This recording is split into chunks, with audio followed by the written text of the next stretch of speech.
Model Context Protocol, MCP, is probably the most boring name I've ever encountered for something that's actually disrupting the AI foundation. And I don't believe that a lot of people are paying attention to it yet. However, those who take advantage of MCP now will have massive opportunity in 6 to 12 months. As MCP Server, something that's about to change the AI landscape. Automation, as we know, but also micro-SaaS. So if you're watching this video now, instead of scrolling through another influencer beef, congratulations, you are probably the 0.1% in terms of AI adoption. So you might be wondering how you can actually leverage this opportunity. In this video, I'm going to walk you through what is MCP, why does it matter, and my top 5 MCP that I've been actually using over the last 2 weeks to speed up my AI development. So my promise is that by the end of this video, you'll have everything to stay ahead of the curve.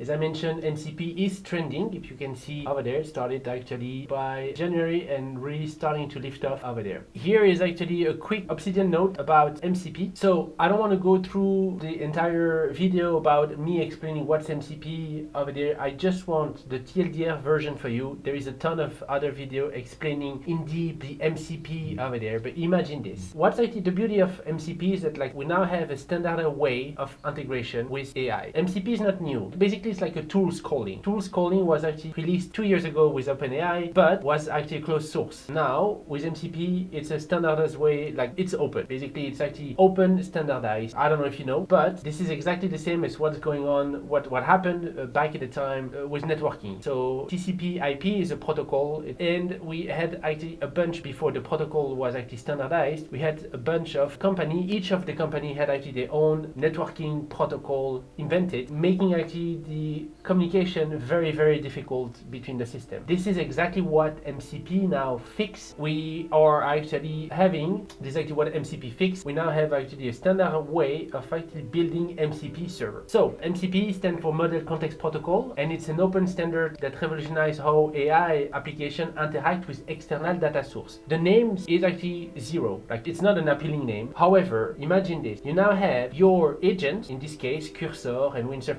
and this is the reason as well MCP is becoming so popular, is because Windsurf, Cursor, Klein, all those agentic IDE or AI IDE now are actually becoming more and more powerful, and we're just adding an extra layer by actually having tools for them to call and do actually research or do whatever we wanted to. I'm going through in this video my actually MCP that I've been using over the past 2 weeks, but I'm gonna go and continue on the quick presentation over there. So we standardize the integration. It's actually basically a standard way of integrating API to Cursor, Windsurf, Klein, any actually MCP compatible client. We enhance the context awareness, right? So again, we have a two-way communication. That's fantastic in a way that we're now asking the agent to perform a task. The task call the tools communicate back to the agent, and we then have a two-way communication where decision can actually be made. Security and reliability, it's actually also, it's a little wild west as we speak, and so I'm going to explain about security and what you should consider if you want to test an MCP server toward the video. Development efficiency, this is actually by far one of the beauty of MCP, is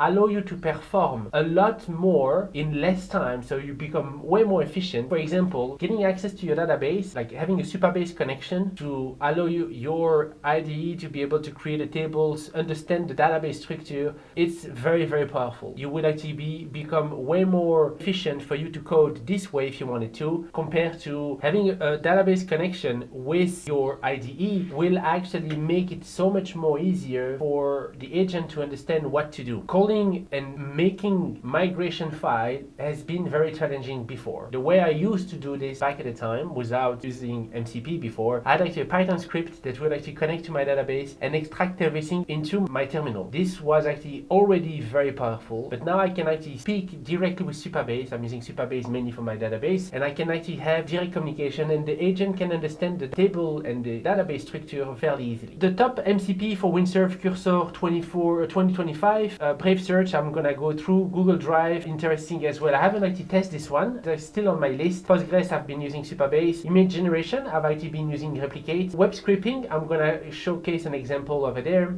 File system and API gateway are actually some others that I haven't actually tested yet. File system has been actually a game changer for me. The note that you're reading here has been created by MCP. I went to Windsurf. I actually used Brave Search to do a research. So I type the prompt in my agent system and I say, okay, do a research on MCP and tell me actually the top trending 2025 MCP server. It then actually output everything. I had a conversation with the agent a little more to refine some of the topic that I wanted to cover for the video. And then afterwards, I say, now I want you to create, I'm using actually Obsidian as my ITC, and I've actually asked now the agent to summarize this and create a note in my vault. The system went through, created actually the note, added the tag, and actually make the markdown formatting as it should. For note taking, I know it's not actually AI and code related, but I have a very huge interest in note taking for 2025. Like getting back to my notes has been actually something that I wanted to revisit for a long time. And so revisiting this in 2025 using actually MCP has been amazing. So I'm now gonna show you what MCP I have on my Windsurf, and so far I have actually 6 as we speak. I'm not gonna open those. Those are actually have potentially API key over there, so I'm not gonna actually open this each of them. I'm gonna go through a list and the URL gonna be down in the description below. So I'm just gonna glance through and explain what those are for. So I have actually Brave Search, which allow actually Windsurf to have research context. So I can have now Windsurf doing some basic research through the internet and actually return the information if needed. That's been actually very interesting and very useful for enhancing some of the, I'm not saying documentation because Windsurf has actually documentation ingestion already supported, but just to add some more context over there, Brave Search has been actually very good. The GitHub one is the second one that I use the most, very important. I can now actually have Windsurf to spin a repository, a private repository if I wanted to, a pull file over there. I know it was also already supported by Cascade. It's just that this GitHub had way more information, way more utility over there. Obsidian, that's actually the one that I'm using for the vault, for the note taking. Browser tools, I'm gonna explain through, and I'm leaving this one open over there. This is actually how I've implemented for macOS. If you were actually curious over there how to implement the tools, the MCP tools over there for Mac, it's not actually mentioned on the documentation. This is actually the command that you can actually type. So basically command npx with an argument of y, and then we're calling these tools over there, which is the browser MCP tools. And this will allow you, game changer if you're doing AI development, you are coding websites. So Windsurf can actually have access to your console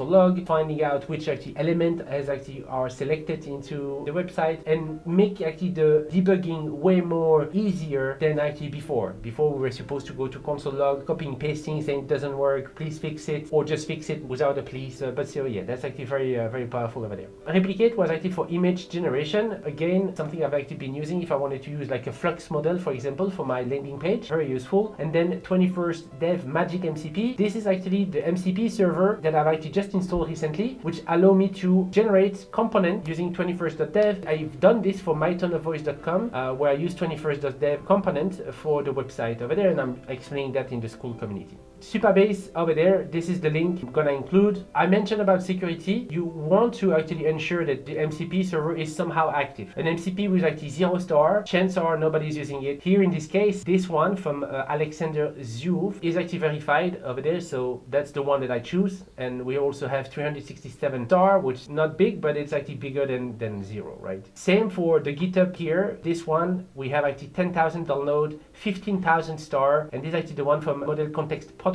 so very powerful. The setup is also a little different. That's why I mentioned about the fact that it's actually a little Wild West, because it's actually open source. So we have actually option with Docker, with an npx. Usually you would actually want to go with the npx over there, and I'm gonna explain on Windsurf. You can do that on Cursor as well. I'm gonna quickly showcase on Windsurf how to add this information. Brave Search from Arben ADM. Okay, it's only 2 star, but this one has been actually working flawlessly for me. And basically what it does, all you have to do is you actually just have to copy this section over there, put your Brave API key here, and actually put that into your Windsurf and Windsurf configuration file, and you are actually good to go. Obsidian is the one that I mentioned over there as well. Again, 436 download, which I think was actually from the last 7 days. That's actually pretty active over there. This MCP would have access to your vault, so you need to be mindful if you want, like I would suggest you have a backup of your node. And browsertools.agentdesk.ai is actually what you're gonna have to do if you wanted to have browser console available. I'm quickly going through showing how to open this config file over there. Basically, when you are on Windsurf, you actually have a little configure MCP hammer over there. You can actually click on this. This open the file, and you can literally just add in my theme, color theme, it's actually the purple one. After the purple, I would actually add a comma, and then I would actually paste the MCP configuration over there. If you wanted to have multiple, as in this case, you see I have actually multiple. So here I have actually the Brave, then I have the Obsidian, then I have actually the GitHub, etc., etc. The comma allow me to add more than one MCP server. I wanted to show you as well something that happened on Windsurf Wave 4, so the release Wave 4 on Windsurf. They actually added MCP discoverability. So if I go to Windsurf and I do palette, so Command Shift P for the palette, now I can have access to the configuration panel. This is actually very interesting as well. You can also add the server within this. You have a couple of servers over here, but sequential syncing is the one that I've actually heard about it and I want to test. So basically having like a human reasoning within the agent on top of what actually Windsurf agent is proposing. So very, very powerful in my opinion. I wanted to test this one. Playwright is actually for any browser automation. Very, very powerful as well. Probably something to test out. But basically I wanted to mention over there on the Wave 4 with Windsurf, you now have the option by going to the palette. So Command Shift P, you can actually then open the panel discovery and actually have information over there. Like you can actually choose and deploy by a click of a button the MCP server. If you wanted to actually add your own server, add a custom server over there, you can actually, and basically this is opening the MCP config.json. Last example, just to actually blow your mind a little bit.